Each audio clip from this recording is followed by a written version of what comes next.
तर महापौर पदाबाबत महायुतीचं अखेर ठरलंय। कल्याण डोंबिवली महानगरपालिकेमध्ये महायुतीचाच महापौर होणार आहे। उल्हासनगर ठाण्यात महायुतीचाच महापौर होईल। मुख्यमंत्री दावोस दौऱ्यावरून परतल्यानंतर अंतिम निर्णय घेतला जाईल। भाजप प्रदेशाध्यक्ष रवींद्र चव्हाण यांनी या संदर्भातली माहिती दिली आहे। तर उल्हासनगर ठाण्यात महायुतीचाच महापौर होणार आहे।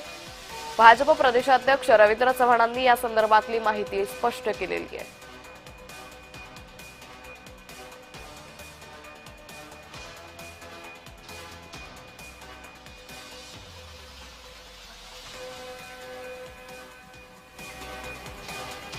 उल्हासनगर ठाण्यात महायुतीचाच महापौर होणार आहे। कल्याण डोंबिवलीमध्येही महायुतीचाच महापौर होईल।